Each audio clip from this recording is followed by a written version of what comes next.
y a des combattants terrifiants, des combattants qui créent l'incertitude jusqu'à la dernière seconde du combat. Ces combattants sont réputés pour une chose, une puissance inégalée dans leur catégorie. Vous l'aurez compris, aujourd'hui on va parler des plus gros punchers de l'UFC par catégorie. Avant de commencer la liste, n'oublie pas de t'abonner et de liker, ça nous aiderait beaucoup pour le référencement. N'hésite pas non plus à nous dire si ce genre de vidéo te plaît et si tu as des suggestions pour les prochains tops. Sur ce, bonne vidéo. On commence par la catégorie flyweight, mais ne vous y trompez pas, l'homme dont on va parler n'a pas pour autant des frappes légères. Deus Daguerra ou Deveson Figueiredo mesure 1m65 et pèse 57 kg le jour de la pesée. Pourtant, il est doté d'une incroyable puissance, en témoignent les combats contre Joseph Benavidez, qui s'était écroulé sur une seule frappe bien placée de l'actuel champion. Ce magnifique KO a clairement fait comprendre à tous les fans mais également à tous les combattants flyweight qu'il deviendra un sérieux problème pour la catégorie. 21 victoires, 9 KO et 8 soumissions. C'est le palmarès effrayant du Brésilien. Donc si un jour vous venez affronter Deus Daguerra, sachez qu'il y a de grandes probabilités pour que vous ne finissiez pas le combat. En mention honorable, nous avons choisi Kaikara France et ses 200 kg au soulevé de terre. Il nous a impressionné contre Cody Garbrandt qui l'a touché avec un overhand et possède 11 finitions par KO ou TKO. On avance de notre top et on en vient naturellement au bantamweight. Le prochain athlète dont on parle ici est lui aussi terrifiant. Si vous le croisez dans sa Sibérie, à première vue, vous pourrez penser qu'il s'agit d'un roc. Mais c'est bel et bien un homme. Petr Yan, avec 7 KO au compteur, n'est peut-être pas aussi massif que certains autres bantams, mais il est pourtant le plus capable, selon moi, de mettre des KO à ses adversaires. Souvenons-nous du combat contre Urijah Faber. Le Russe avait placé une magnifique combinaison de 3 coups, projetant au sol le patron de la Team Alpha Male. Mais il a aussi le premier combat contre Aljamain Sterling.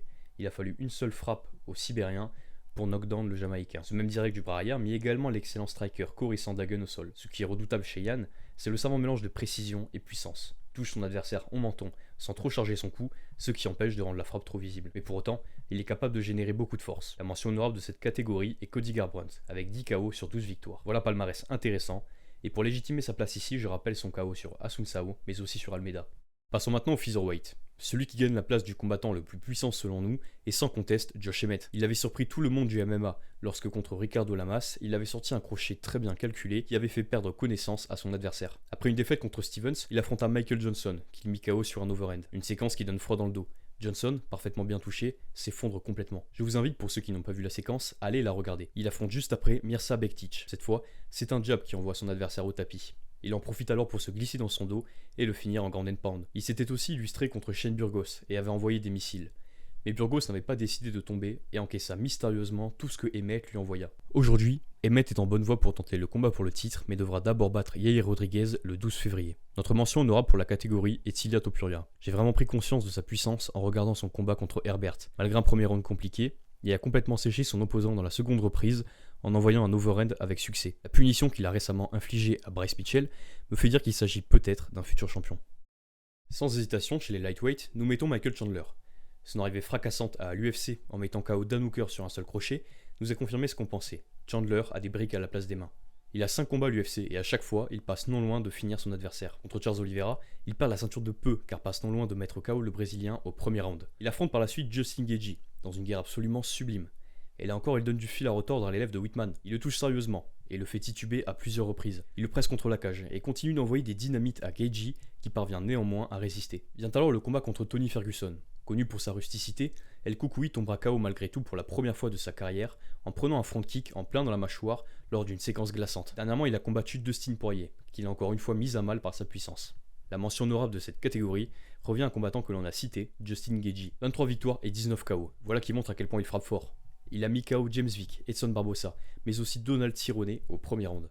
Gilbert Burns est selon nous le combattant le plus puissant de la catégorie des welterweights. Il avait complètement éteint Dan Moret sur un uppercut au deuxième round, mais avant ça, il avait mis KO Jason Sago sur une droite parfaite. Il s'était aussi illustré contre Damian Maia en l'envoyant au sol avec un crochet gauche en contre. Enfin, il avait bien touché Ousmane lors de leur rencontre, et contre Ramzat, il avait envoyé d'énormes coups en parvenant à mettre le Tchétchène au sol sur un contre. En mention honorable, nous avons choisi Jorge Masvidal, qui a démontré sa puissance à plusieurs reprises, mais surtout dans son combat contre Darren Till qu'il a couché sur un beau combo, ou contre Diaz qu'il avait knockdown. Chez les middleweight, nous plaçons Alex Pereira tout en haut du classement des combattants les plus puissants. Il n'est pas champion pour rien parce que chez lui, la puissance s'est alliée à une technique incroyable en pied-point. En cas de combat à l'UFC, il est devenu champion et n'a eu qu'une victoire par décision depuis qu'il est dans l'organisation. Sa puissance a particulièrement été démontrée contre Sean Strickland qui, avec un game plan un peu douteux, s'était pris un crochet gauche, ou plutôt le crochet gauche de Alex Pereira, et s'était effondré sous un deuxième coup. Enfin, le Brésilien a aussi montré ses aptitudes contre son rival de toujours, Israël Adesanya, en le battant au dernier round par TKO, avec pour élément déclencheur le même crochet gauche que contre Strickland. La mention honorable de la catégorie est ici Jared Cannonier. Il n'y a qu'à le regarder pour comprendre. Son physique incroyable parle pour lui. Sur 15 victoires, il en a 10 par KO, et il lui suffit d'un seul coup bien placé pour coucher son adversaire, à l'image de son combat contre Jack Hermansson. On monte encore d'une catégorie, et chez les light heavyweight, nous avons choisi Jan Blachowicz. Vous avez tous déjà vu son KO sur Rockhold, combat dans lequel il avait laissé parler son Polish Power. Il avait aussi choqué la sphère du MMA en terminant Dominique Reyes par un KO impressionnant. A chaque fois qu'il entre dans l'octogone, on peut être sûr que son adversaire ne sortira pas indemne. Israel Adesanya peut le confirmer. Le Polonais avait en effet infligé la première défaite de sa carrière à l'ancien champion middleweight, notamment par l'avantage de la puissance qu'il avait. A chaque fois qu'il avançait, il finissait ses enchaînements par des kicks dévastateurs et avait marqué le flanc d'Adesanya. Notre mention honorable pour cette catégorie est Ryan Spann. Il n'a certes pas le plus de victoires par KO dans la division, mais toutes ses finitions debout sont incroyables. Un seul coup lui a permis de coucher Dominique Reyes, qui est pourtant assez résistant et a un assez bon menton. La suite promet pour Spann, et nous verrons si son prochain adversaire subira un KO ou non. Vous savez de qui on va parler maintenant, je pense que je n'aurai même pas besoin de citer son nom. Francis Ngannou est sans hésitation l'homme le plus puissant de l'UFC, et donc aussi de sa catégorie. 12 KO pour 17 victoires, dont certains vraiment effrayants.